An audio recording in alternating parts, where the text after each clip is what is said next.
because it seems as though everybody is here. They tell us 5,000 tickets only went to West Virginia University. They got rid of those by lottery, but I guarantee you there are a lot more than 5,000 people here today. Steve Rogers to my left and I came out almost 2.5 to 3 hours before the game and had to walk the last half mile. I said Steve Rogers and Steve Davis, of course. And Steve, let us talk about not Chris Carter, who is not here. He is the man, of course, the wide receiver, the All-American, took some money from an agent. Ohio State did not go to bat for him, doesn't want him back. They said they did the wrong thing, so he's gone.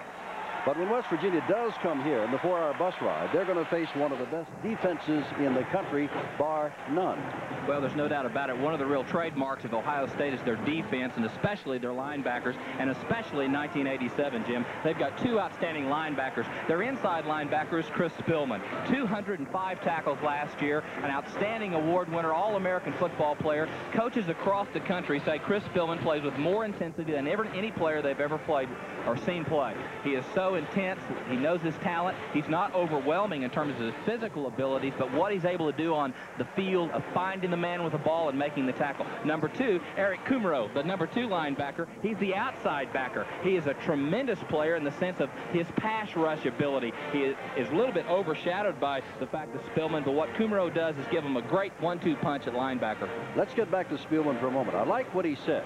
He wants to be in the College Hall of Fame as a player, in the Professional Hall of Fame as a player, and then he wants to coach Ohio State. Other than that, he doesn't think much about football. Well, I think Chris Spillman is one of the great, intense players of all time in terms of his linebacker. He's a great, great player. We're going to talk about West Virginia's linebackers and their thinness at linebacker in a moment, but down on the field as a third member of our party is a man who came here last with Michigan State when they were the national champions under Duffy Daugherty. And wide receiver Gene Washington, what kind of day did you have here in all of this madness? Yeah, Jim, I had a great day, and I was very, very impressed with the opportunity I had to play here. This is a great tradition here, great stadium, and that year we were national champions, but this was one of the toughest places we had to play.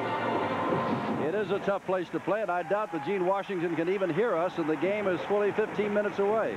But welcome to our telecast, Gene Washington. We look forward to you on the sidelines today.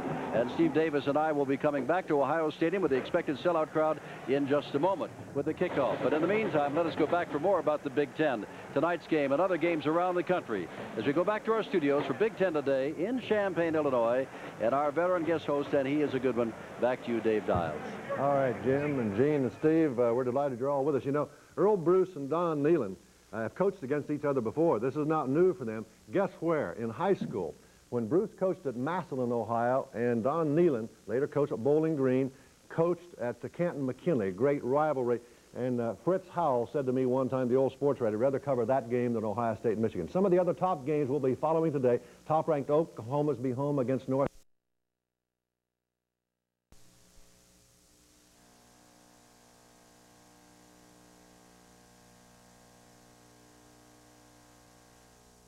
Beechwood aged for that clean, crisp taste. For all you do, this Bud's for you. And by Apple Computer, makers of the new Macintosh SE and Macintosh 2 family of personal computers.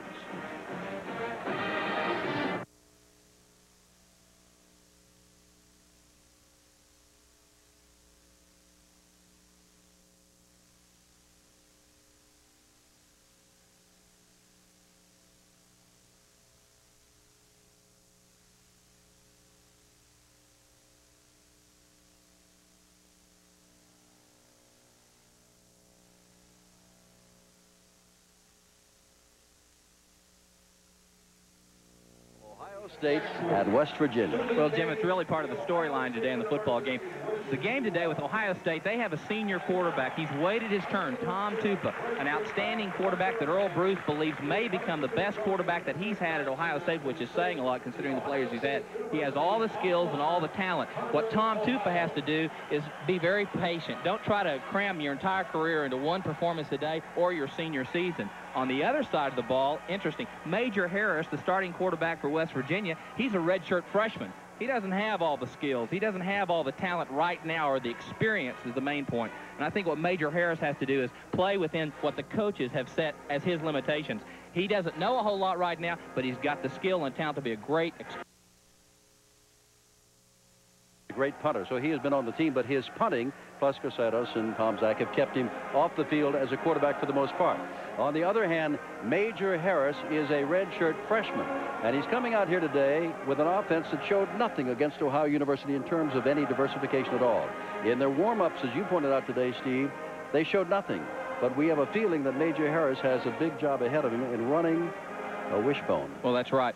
They came out in the pre-game drills and showed exactly what they did last week, and the secret is they're going to come out in the wishbone. Last week they were very conservative. They had 2 formations, did not show anything but 3 different plays, and didn't run one single wishbone formation play. So the key today is to watch Ohio State early of how they react to the wishbone attack that West Virginia is going to put on them. One other thing about West Virginia, 5 years ago they went out to Norman, Oklahoma. Steve was not there, and knocked off Oklahoma by a big score and shocked everybody. And Don Nealon has his team here saying, in our mind, we know what it is to pull off a game like that. We know what it is to play before 90,000 people. Well, now, minds aside, they've got to come out and play today. And it is the element of surprise.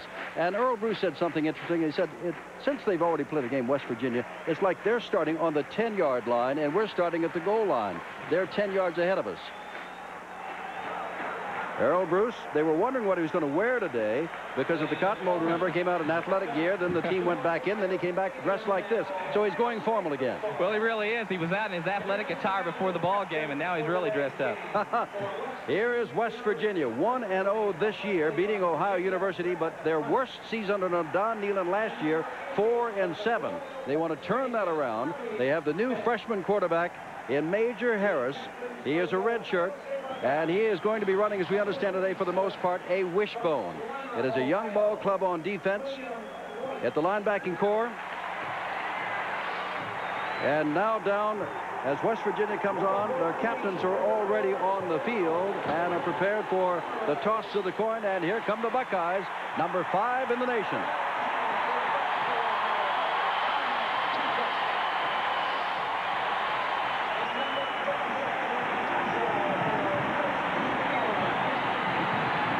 Of the coin. Jim Kemmerling is the referee, and he is telling us that West Virginia will kick, because, or I should say Ohio State will kick, for West Virginia won the toss and will receive. Game 1 on the Big Ten Television Network. And it's a big one. Ohio State, already ranked number 5 in the nation, and West Virginia, who came on the 4-hour bus ride with one thing on their minds, an upset.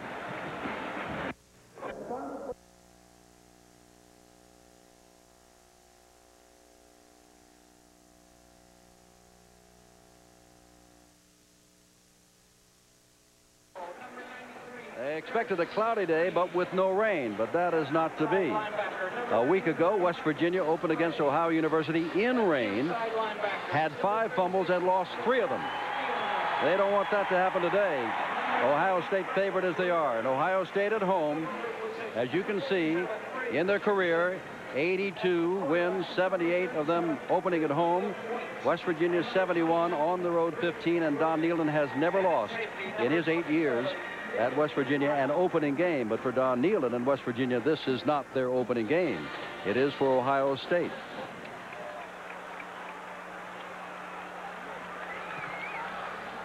The officials breaking out. Here's the series record. Last meeting in 1903. Ohio State won 34-6, and the 6 points by West Virginia was the most points scored by any team in any prior West Virginia-Ohio State confrontation. The rest of the time, they have been totally shut out.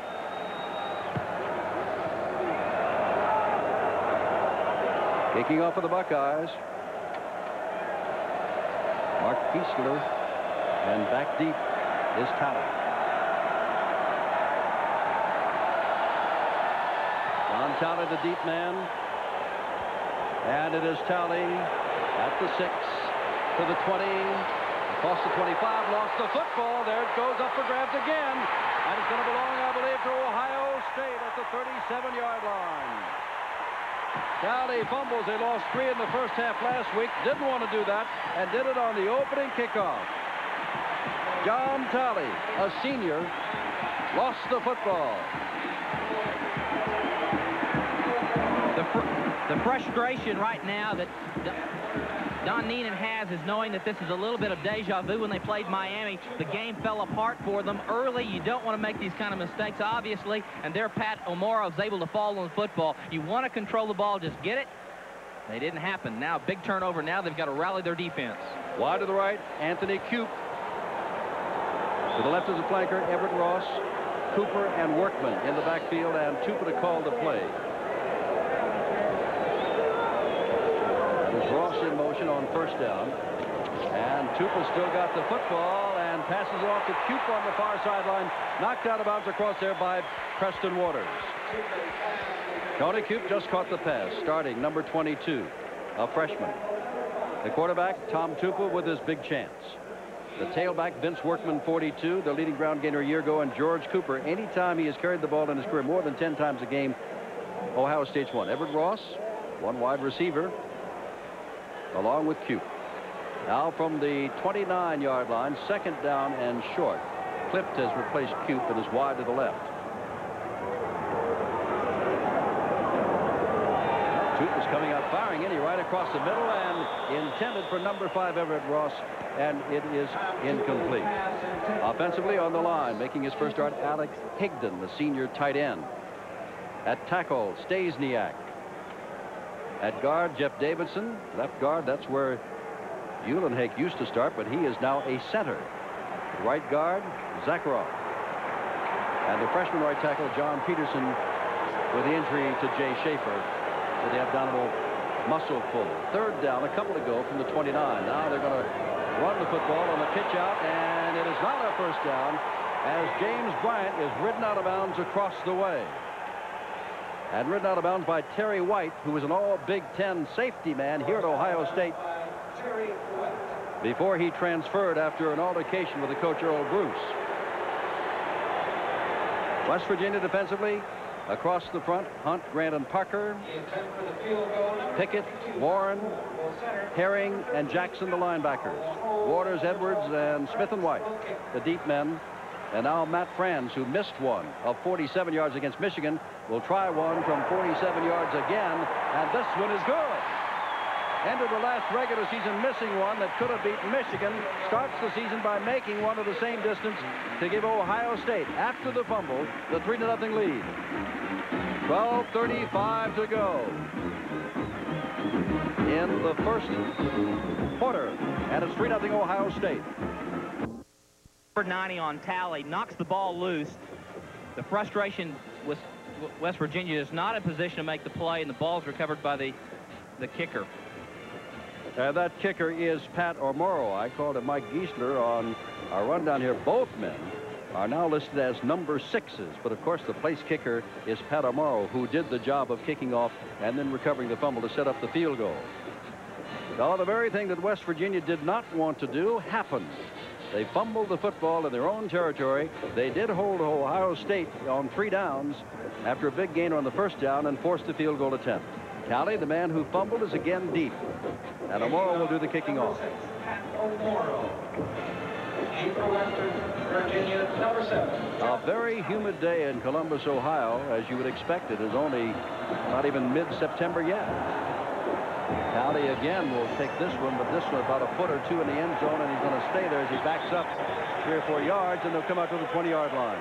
So now we can get to the West Virginia offense, and we'll see whether they come out in that full house or not. Harvey Smith is the senior, split end, caught a touchdown pass last week thrown by Major Harris on his first completion in college. Andre Johnson, 34, one running back. Craig Taylor, 20, another running back. John Talley is your wide receiver. And let's see how they come out. And they're going to come out showing us not the full. Yep, they're going to show us the wishbone. Major Harris, they come out on the wishbone, and Ohio State has not seen this year. And here's the handoff, and a good run there by A.B. Brown, and Brown has caught up the football, and it's recovered by Ohio State. David Brown inside the 25. Replay of Ohio University a week ago, but this is Ohio State, not Ohio U. And another golden opportunity, and Don Nehlen is furious.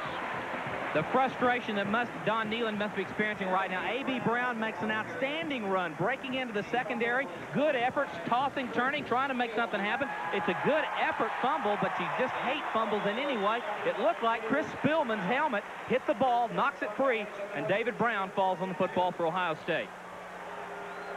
Now Ohio State, they won't know what it is like to have bad field position here, the way West Virginia keeps giving up the football.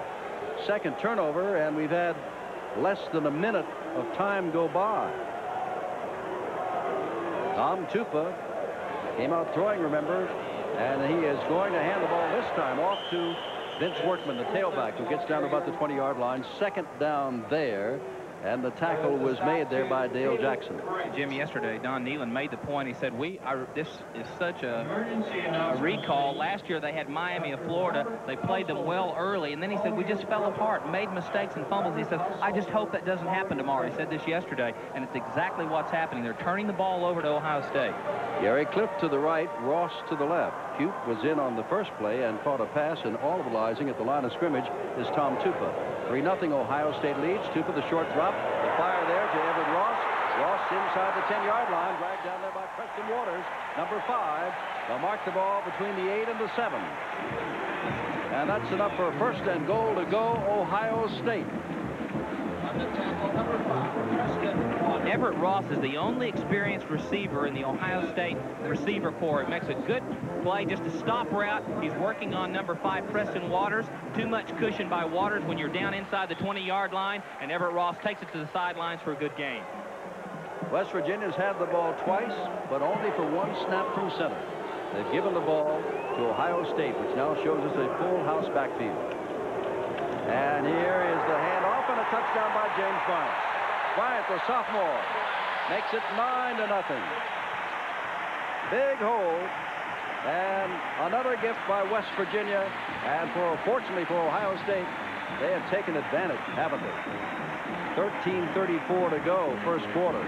This is the classic power football of Ohio State and Earl Bruce. You get the pulling guard, Jeff Davidson, leading the way there for James Bryant to go into the end zone for the touchdown for Ohio State. Matt France with 3 points on a field goal will now have a chance to add a 4th point and the 10th of the game for the Buckeyes, who have not had to work too hard for these 10, but they'll take them. They'll take them. 13:34 to go. We're at Ohio Stadium. The umbrellas have come down. The rain has stopped. And West Virginia had better stop fumbling the football.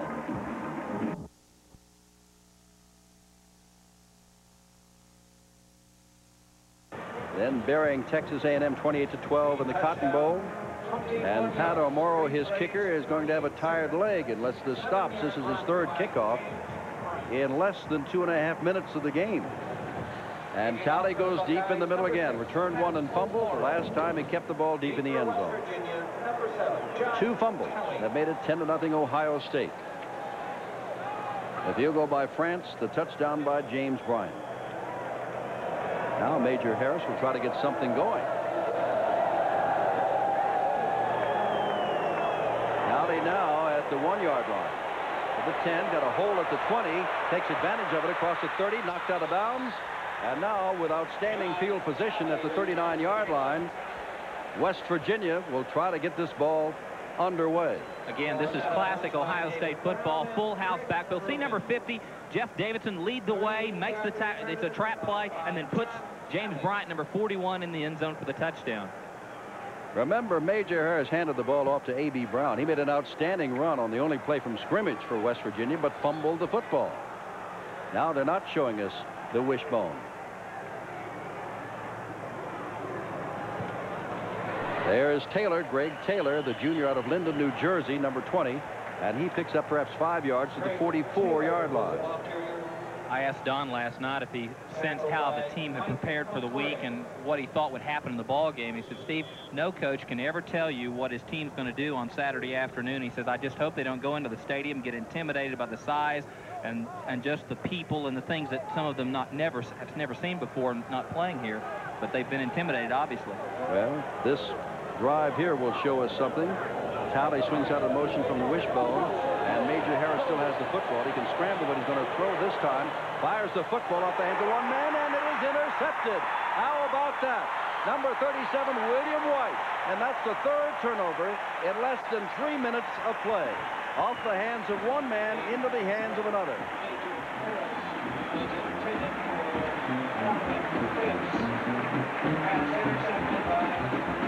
Well, you wonder whether it's intimidation, frustration, or just the fact of great Ohio State defense in this situation. Watch Major Harris.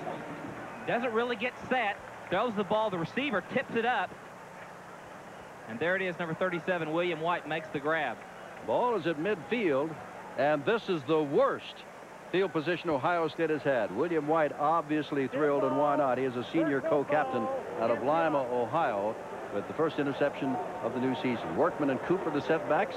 Tom Tupa is going to think this quarterbacking business is not too difficult at all. He's had outstanding field position twice inside the 35, and now at the 50, and now we have had our first penalty. Personal foul after the run back. First and 25. It is marked off by Jim Kemmerling, and we are told it is a personal foul after the exchange of the football.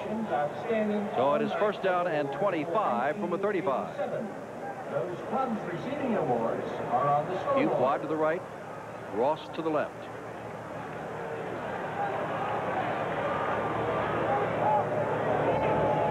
Tupa back to throw. Has the time, and the ball is knocked down in the backfield. It looked like Chris Parker knocked it down. The officials for the day, we've mentioned Jim Kemmerling quite a bit. Dave Hicks is the umpire.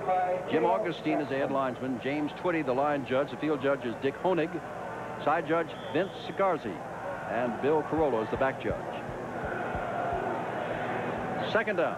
Tom Tupa has excellent height at 6'5", but this time Dale Parker, number 93, gets up in the air, perfectly timing the ball, and knocks it away. That's Dale Jackson. I said, you're right. I think Chris Parker and Dale Jackson. Here is Tupa on a little forward pitch to George Cooper. And Cooper gets out near the 45-yard line. Before he is wrestled down there, coming up to make the tackle, Chris Herring. They think a lot of that sophomore from Pueblo, Colorado. And some have even compared the sophomore to what Sam Huff was like at West Virginia. That is so crazy. Third down and long to go.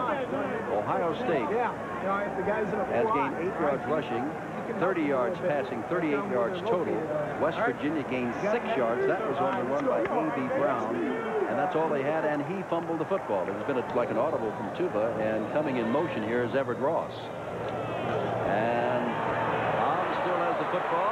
Back, arches it out of bounds. Everett double covered at the 35-yard line, and Ohio State will have to kick the ball away. So it slowed down West Virginia, but this time the Buckeyes cannot capitalize. Hurt a great deal by the 15-yard penalty. That rollout pass by Tupa, even though it was incomplete, illustrates what Tupa gives Ohio State that they did not have. He's more mobile, has greater flexibility. He can roll out, get away from the pressure, and throw a pass. Now guess who's coming in to do the punting? Tom Tupa. That's how he stayed on this squad. Not as a quarterback. He was good enough, but he was a better punter, averaging nearly 44 yards for his career. He is Ohio State's best punter ever. Deep is Harvey Smith. Line drive this time, and Smith takes the ball at the 16-yard line. May have a chance here. Tries to get outside. Oh, no chance at all. No chance at all. Ridden down very quickly by number 90, Fred Ritter, the lineman turned linebacker. Now West Virginia will try to get something. It has been a frustrating day for the Mountaineers. Arizona State, winners of the Rose Bowl, are in Champaign, Illinois, and will meet the Fighting Illini tonight. You'll see it on most of these stations on the Big Ten Television Network at 7 o'clock. First down. Here comes Talley swinging out of the wishbone. Hand off there and out to the 25-yard line. West Virginia. And a flag is down. Craig Taylor was the ball carrier, but a flag is down. Chris Spielman and Mike Sullivan. A face mask against Ohio State. Spielman and Sullivan made the stop. And this is another big one coming up against the Buckeyes. Grantus Bell, a junior wide receiver out of Fort Lauderdale, Florida, number 1, checks into the lineup. Ohio penalty. Ohio State defensively, Holloman, they didn't expect him to have Against the defense. Chance to play again after his knee in the Alabama game last year, but he's back. Sullivan and McReady across the forward wall. The linebackers, McRae, Ritter, Spielman, and Kumaro. How about that? And Jackson White, who made the interception, Brogan, and David Brown, who was second-team Big Ten all last year. Whoops, and maybe did they get drawn offside? Mike Sullivan was the man who wanted to get there. This is the first game for Ohio State. On offense, they haven't shown it too much, but they've been guilty on defense, and the way they're walking back, it's going to be their third penalty. And that'll make it 1st and 5 for West Virginia, which trailing 10-0 will take anything they can get. 10-0, remember. And we have a dead ball. 11 minutes, 17 seconds to go. First quarter. First down. Bell comes wide to the right. Smith wide to the left. Major Harris, the redshirt freshman quarterback, hands off to his tailback. And AB gets nothing at all. Jim, one of the things that West Virginia really wants to accomplish early in the ball game, which they've not been able to do, is to really give Ohio State a lot of different looks. The wishbone does one thing to the defense, cause them to become more conservative, to be a little bit more cautious in their calls. Now they're giving them I formation, different things, making them stretch to try to keep them off tempo the entire first quarter. They've got to with a 10-0 deficit. 2nd down, 4 to go from a 36. And again, the tailback, A.B. Brown. And strung out, and down he goes with Spielman again on the tackle. This man is something else. His father was a high school football coach, Sonny Spielman. And Chris Spielman really is an outstanding linebacker. Every coach that I've ever talked to about Chris Spielman says that he plays with such intensity. He finds a way to find the ball carrier. And in the year last year in '86, where we saw the media-created linebackers like Brian Bosworth, Chris Spielman is a self-made college football linebacker. He started the season only 54 behind Tom Cousineau for the all-time leading tackler, and he's had a couple today. 3rd and short. Oh, what a job done there. That was Ray Holloman. They thought his knee was absolutely gone after the kickoff classic last year against Alabama, but it felt better and better and better, and he stopped A.B. Brown shy of the first down when A.B. only had about a yard to go. 4th down. And now Lance Carrion. And he himself is a rather good punter. Had to punt in the rain last week.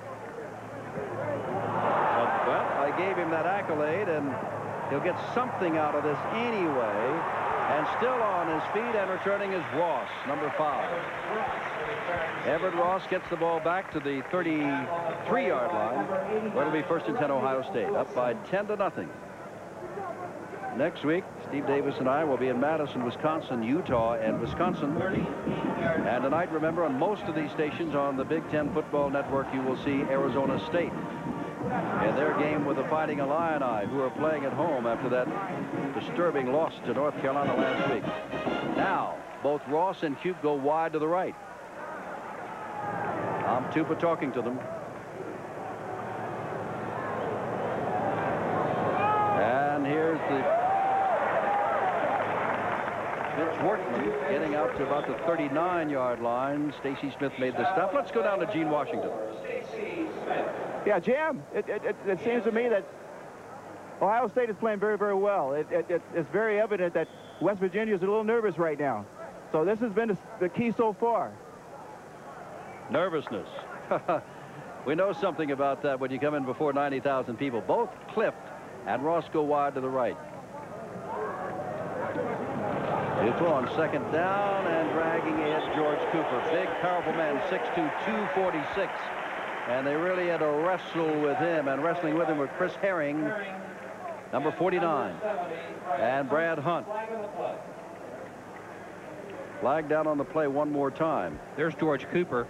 The coaches of Ohio State exceptionally pleased with the way he came back. He was down a little bit in his weight. He was a little bit quicker. He was prepared. He's a converted tailback to fullback and really has made all the difference this year in the preseason. We have a 5-yard face mask against the defense. Face mask call. First down, Ohio State. Let's see if we can pick up where the face mask is. It's inadvertent. There it is, right there as he's trying to make the tackle. The hand, well, there's not so inadvertent. There were 2 of them. First contact with him and then the second. He got it twice. 8.5 minutes to go. First quarter, 10-0 Ohio State. Again, both wide receivers to the right. Ohio State's Buckeyes coming out almost as a passing team. Although, remember, Bryant has the only touchdown running. And wide open on the far side is Everett Ross. Wide open. Put down over there by Stacy Smith, the strong safety, number 4. Ross went down and out, and nobody went with him. What I like about Tom Tupa so much is the fact that he's a cool, calm, good-looking leader. The kids around him really respond to him. He plays within his ability. He's very confident, and he has such flexibility, good arm strength. There he throws the strike to Everett Ross, and he has a dimension that Ohio State has wanted in their quarterback, and I think Earl Bruce is kind of really excited about having him this year and believes that he can be the best quarterback he's had since he's been here. Gary Clift, 18, Anthony Coope, 22, are rotating. Oh, this time George Cooper goes nowhere. That's quite a welcome there by Dale Jackson, the linebacker. Defensive play by... It is second down. Dale Jackson. Remember, as we came on the air, Steve, you and I were talking about the fact that, well, Chris Spielman talks a lot about football because he believes and loves the game so much.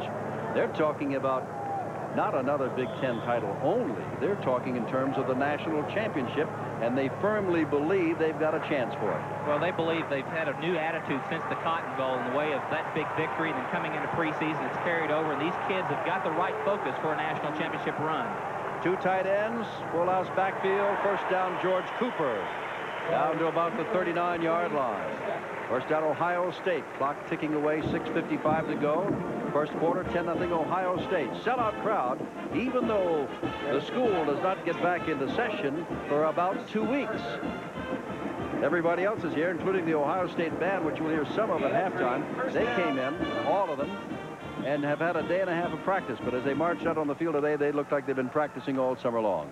Looks like everybody showed up to me. West Virginia just has not had a chance to show much at all. 3 turnovers have resulted in 2 scores.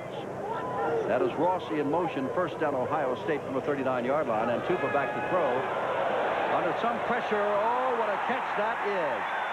Tremendous catch by Everett Ross as he was hit by Terry White, the former All-Big Ten here at Ohio State. One of the question marks coming into the year is whether or not they could have a big play receiver that they had in Chris Carter. Everett Ross shows a big play. Good contact, caught the ball, and then there was Terry White right on top of him. Everett Ross concentrated, went to the turf with the ball, and gives Ohio State the 1st and 10.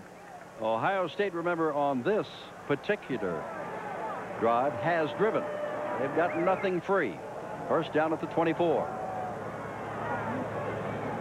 That's Ross, who just caught the pass in motion out to the left.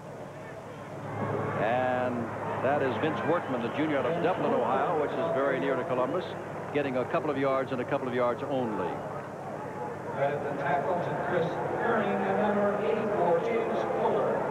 Ohio State, West Virginia really believe the battle is up front. They're both committed to very physical front lines. Watch Brad Hunt, number 70, try to jam it up. He'll come into the picture right there. He was on the ground, then he gets his feet again and comes and makes the tackle right at the line of scrimmage. You're going to see a lot of beef moved around. The Jumbos are going to play with each other a lot today. James Fuller, 84, is in at nose guard for David Grant. And Tupa's back to pass on second and long, and for Ross, who's all by himself, touchdown. 23 yards. 2 men back there, but none of them close enough. He was behind them both.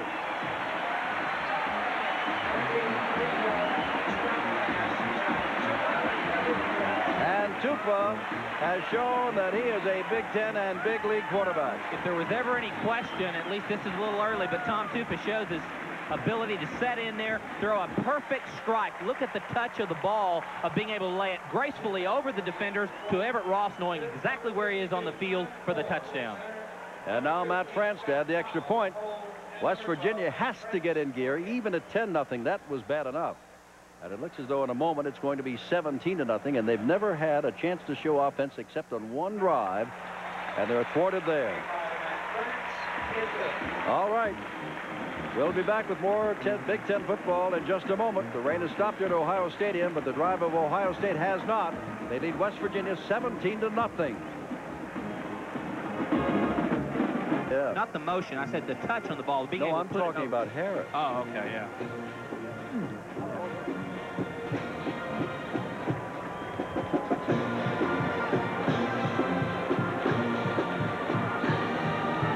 Thank you, David. And, of course, Tennessee pulled off that 96-yard interception of a pitch-out against Iowa in the Kickoff Classic, another Big Ten team. Well, here comes Panama again, and Talley goes back deep again. They get the ball, and West Virginia hopes that for the first time they get something going before this gets totally out of hand. 5:32 to go, first quarter, and it is still a big Ohio State lead of 17-0. Of course, most of the fans here are enjoying the heck out of this because this is their team. A short kick this time, and it is taken by Talley at the 8-yard line. Across the 20, looking for running room, and is caught from behind as he crosses the 30 to about the 35-yard line.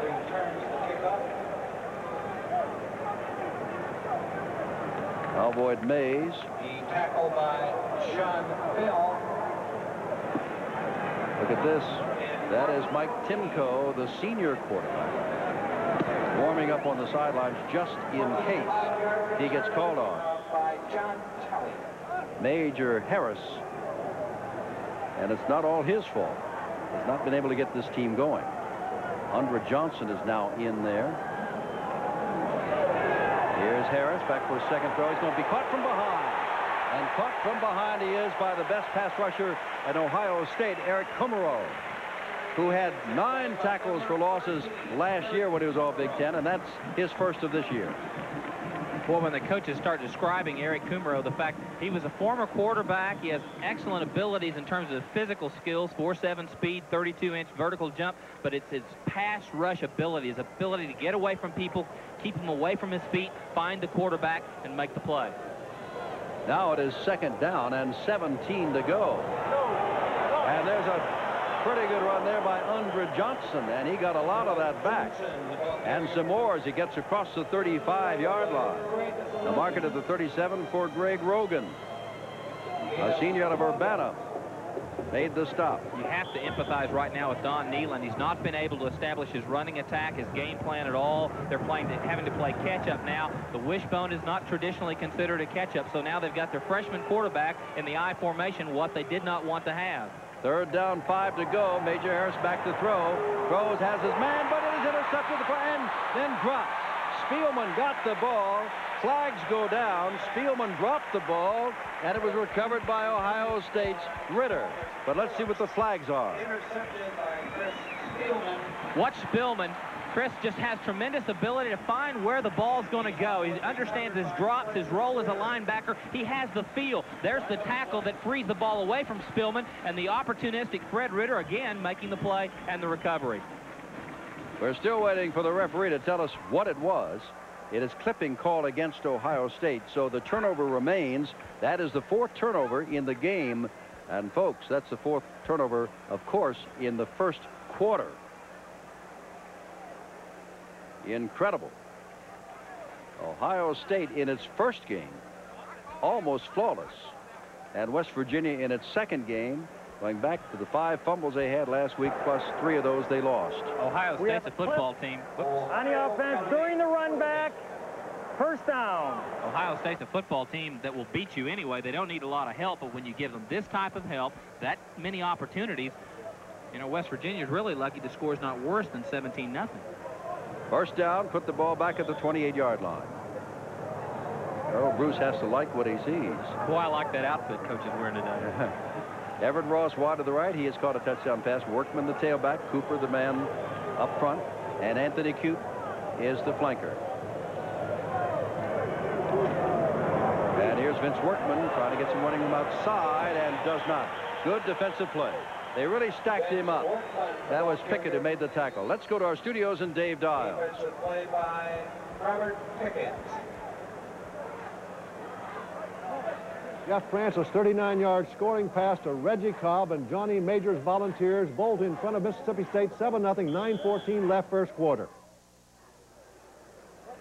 Johnny Majors has something going, and Earl Bruce has something here at Ohio State. Why not? They shared the Big Ten title. They clobbered Texas A&M, a good Texas A&M team in the Cotton Bowl, and here they are with a big start over rival West Virginia. Ball at the 26-yard line, second down, and 12 to go. Tupa now running up the middle. He can run a little bit, and now goes down at the 35-yard line, shy of the first down. It'll be 3rd down and maybe 3 yards to go. One of the reasons that Earl Bruce is probably smiling a lot is just the fact of Tom Tupa on the impromptu play. When he gets forced out of the pocket, he can't find an open receiver. Watch his flexibility. Good height, 6'5", but he's got excellent mobility. He can run the option. He can make people miss him. And then one thing they're going to teach him here at Ohio State, go to the baseball coaches and learn how to slide. They don't want anything to happen to Tom Tupa. Not only is he talented, but he is the only quarterback on the Ohio State roster with college playing experience. Behind him, there is nothing. 3rd down and 3. 2 tight ends in again, and again a full house backfield on short yardage. Hand off, and they're going to make something out of. No, good forcing tackle by Terry White. Terry White, and we'll repeat again because it was kind of a unusual way that he left this ball club and enrolled at West Virginia. Dispute with the coach, just stacked up the play, and it's 4th down, and now Tupa will be back to punt for the 2nd time. Going deep is Harvey Smith. We are still in the 1st quarter. We still have 2 minutes to go, but there's 17 points on that scoreboard for the Buckeyes. And there have been 4 turnovers by West Virginia, which has 9 men up front. Tupa drills it, driving Smith back. Smith will watch it hit, and it goes into the end zone, and so will come out to the 20-yard line. Oh, here comes West Virginia again, down by 17. 1:42 to go in misty, rainy Columbus, Ohio. Back at Ohio Stadium in Columbus, Jim Simpson, Steve Davis, Gene Washington, and it is all Big Ten on this first day of the Big Ten Football Television Network. Ohio State out in front by the score of 17-0. It is still Major Harris at quarterback. Harris handing off to his running back, Andre Johnson, and Johnson gets out across the 25 before David Brown drags him down along with Fred Ritter. West Virginia's had success when they've moved, when they've really kept a hold of the football, so it's not a matter of not being able to move the ball. They're just not hanging on to it. Temple trailing Boston College 7-0 first quarter. And Maryland, which lost to Syracuse, leading Virginia 7-0. Virginia had a big lead over Georgia and lost last week. The up back, and that is Craig Taylor, and he gets a yard or so, does not get the first down. Chris Spielman is right there to knock him up, and Ray Holloman was the guy down at the bottom. Fred Ritter last year, number 90, was the nose guard. Now he's the stand-up. See what happens. He gets hung up. Let go, guys. The play is dead. Wait a minute. Whoa! There's one that missed. And here's the rain that has come here. Weather forecast, we love weathermen, but it was for cloudy today with the rain having moved out. I'm getting cloudy all over my board. That's right. 3rd down. That is Grantis Bell, who is in motion. And here's Major Harris. He was throwing in the rain a week ago. Now this fella can run and decides to throw. And that is Grantis Bell. And I think that he dropped the football as he took a big hit from guess who? Chris Spielman. Oh, it is 4th down. This is the only thing that's gone wrong in Columbus, Ohio for the Buckeyes today, the rain. Everything else has gone exactly right. Well, the bigger part of the story, though, is the frustration if you're West Virginia, 17 down, having to play catch-up in conditions like this. You're going to have to throw the ball or run the wishbone. Both need dry fields and dry ball. Lance Carrion had a horrible kick last time. That's Everett Ross deep. This is Lance Carrion, but he got a good roll out of it. Driving rain, and I don't want to say it looks as though it's going to pass over soon because I'm usually wrong. Here's Carrion again, a low kick, and this is Ross at the 29-yard line, and look at him get down the sideline. Fine play by Everett Ross, who's caught a long touchdown pass for one of the scores today. 23 yards from Tupa. The tackle on the play by number 18, Lance Carrion. 11 seconds to go in this wild first quarter. And Don Nealon has his hands full. Not only in attempting to win this ball game, but to keep his team together.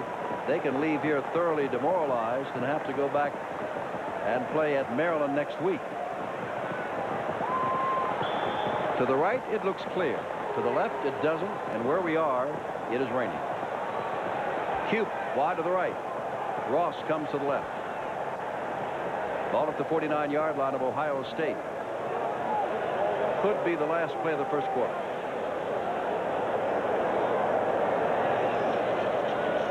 The up man, and that's their fullback, George Cooper. And Cooper gets a couple of yards, and that will apparently swing things around as time is running out in the first quarter. That is all Buckeyes and all frustration for West Virginia. 4 turnovers, 3 of which have resulted in either touchdowns or a field goal. At the end of the first quarter, Ohio State 17, West Virginia nothing.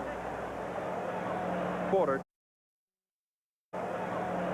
27 for West Virginia. But to show you how times have changed, to Ohio State 77 of those 109 yards through the air. It is 2nd down and 7. The ball at the 47-yard line of West Virginia. Ohio State's got the ball, and that is Workman getting inside the 45 down to about the 43-yard line. Tackle made there by Chris Herring, the inside linebacker. These are some of the numbers we were talking about. 5 first downs for Ohio State. They didn't need too many. They got 2 times. They got the ball well in West Virginia territory. You can see the rushing yardage and the balance of time of possession. You'd think it's not a 17-0 football game, but it is. The only stat that matters right there is really the 4 turnovers by West Virginia, giving Ohio State the opportunity to put the 17 points on the board. Rain has stopped. Looks like the sun is coming out. West Virginia would be pardoned if they hope so. The fake to Cooper, the pitch back to Workman, and strung out nicely there. A fine play by Bo Orlando, the junior out of Berwick, Pennsylvania, number 22. Again, showing another dimension that Tom Tupa has as a quarterback to run the option, causes defense to have to prepare for it. Just another dimension that a quarterback that has multiple talents causes frustrations for the defense. Boy, he's got to be frustrated. We have an inadvertent whistle. We'll replay the down. So there was a whistle. That play does not count, as you heard our referee say. So let's go back to 3rd down. West Virginia's kind of sorry that was an inadvertent whistle. It would have been 4th down, shy of the 1st down. Ohio State next week plays Oregon here, then has a biggie down at LSU.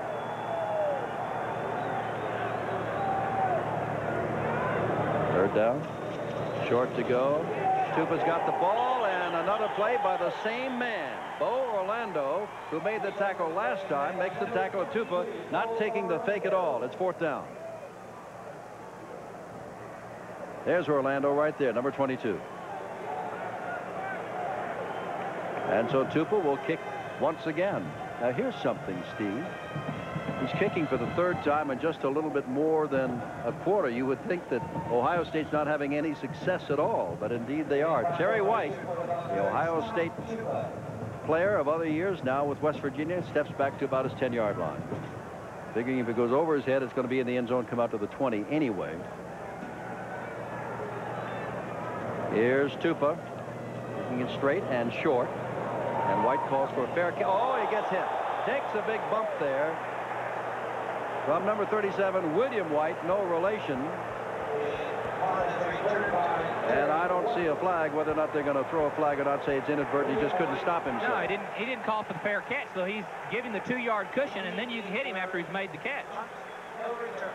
No, well, you got to give him 2 yards to catch the ball. He takes the knee, but not the fair catch sign. You better learn to put the hand up too, because the knee doesn't give you anything, doesn't protect you. It did not on that occasion anyway. Well, he was trying to go down. He was trying to go down, but it didn't happen that way. Well, we have a new quarterback coming in for West Virginia, Mike Timko, the senior. 4 for 4 passing the ball with a hurry-up offense last week against Ohio U, and they'd better hurry up here, although they do have almost 3 quarters to go. Dowdy comes wide to the left, and Harvey Smith goes to the right. First time we've seen the senior quarterback. Timko handing off, and look at this big hole there for Andre Johnson, who gets across the 20 to the 22. It is 2nd down and about 5 to go. Next week, again, Steve Davis and I will be in Madison, Wisconsin. Beautiful little city, Utah and Wisconsin. And then next Saturday night, Chris Schenkel and Frank Rhodes will be California and Minnesota up in Minneapolis, St. Paul. That's on the Big Ten Network.